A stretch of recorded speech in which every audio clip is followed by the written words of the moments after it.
Editor at the New York Times and author of Merchants of Truth.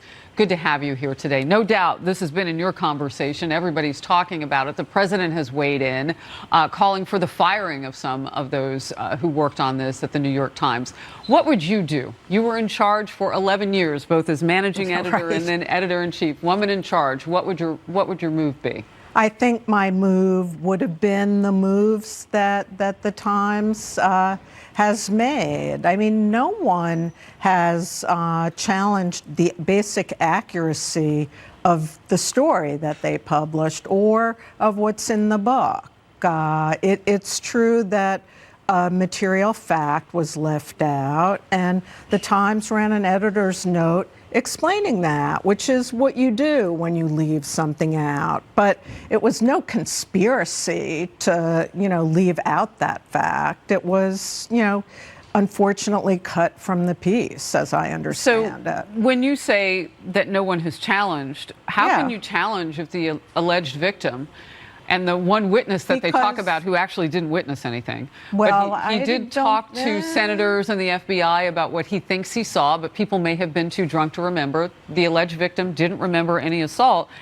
It's hard to take on something that even the victim doesn't say happened. Well, it's friends of the victim who say she doesn't remember it. She's chosen not to talk to the press, one assumes. Max Stier, who is the person who went to the FBI. Former Democratic operative for the Clintons. Yeah, he works for a nonpartisan political group now. I don't know that you could characterize him as a partisan. I think he was if he was such a partisan, why didn't he go public with this right during the confirmation hearing? Well, he did talk when he could have really dealt a blow. And in fact, the New York Post even corroborated the fact that he went to the FBI. He talked with certain Democratic lawmakers. He wrote a letter, and they didn't. Lawmakers. They did nothing, and which shows that this was a sham investigation. It was an investigation. Well, then why did it to end result up in your in Brett paper, Kavanaugh's paper? Why does this even end up in the New York Times? Why does this end up in the New York Times? if there's certain because pieces. it's important. This is a third example of sexual impropriety by Brett Kavanaugh, and do you think confirms the story of Deborah Ramirez. It's important. Wow, you really think that without the evidence from the victim's own mouth? If someone else saw it. Okay. Yeah. You're talking about a list of things. I want to give you a list of things. Okay. These were journalists who worked on this. So I realize that this came out of an op-ed. They were colleagues of mine. Right, they're journalists. These are not just some op-ed writers who had a feeling about something. So back on August 6th, the newspaper changed a headline about the president amid a liberal backlash. On August 15th, a leaked recording revealed plans to shift coverage from the Mueller report to Trump's alleged racism.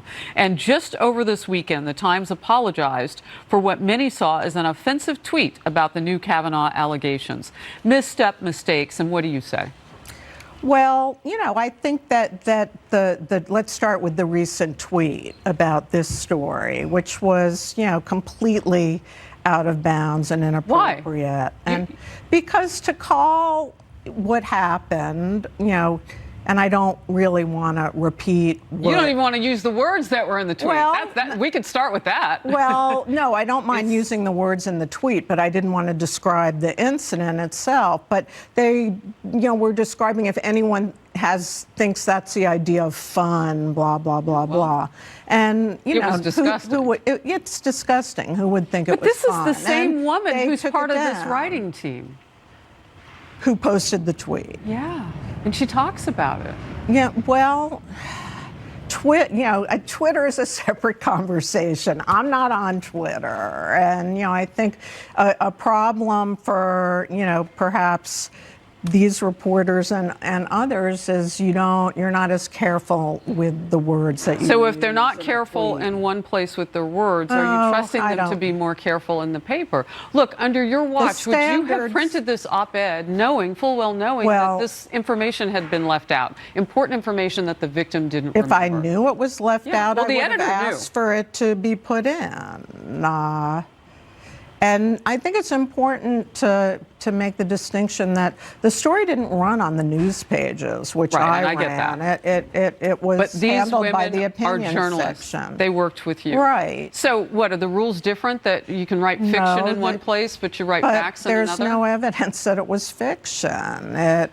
Omission it's not. of the fact that the victim, the alleged victim, didn't Doesn't remember. make the story itself fiction. It just doesn't.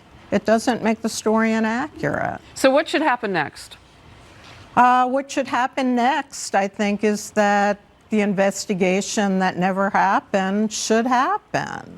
A cloud hangs over the U.S. Supreme Court, not only with Justice Kavanaugh, but with Justice Thomas, who I've written about. And I think that's unhealthy for our democracy to have these allegations hang in the background. Someone should chase down these stories. In the case of Justice Thomas, I did that with Jane Mayer. And when they're chasing down these stories, would you make any changes at the New York Times in terms of that baseline standard for what makes it into the paper and what I gets would cut? certainly, do due diligence on exactly how that material fact got cut. But I have supreme faith and confidence in the top editors of the New York Times, both on the news side and the opinion side. Robin Pogrebin, who is one of the authors, says, I think it was the case that the editors felt like maybe it was probably better to remove it.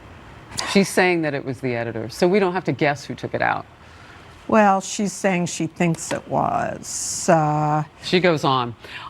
Jill Abramson, thank you very much. Thank you on so the much mezzanine for with me today. Appreciate your time. hearing me out. Wow, big story. The parents of a teenage girl are suing e-cigarette giant Juul, saying the company used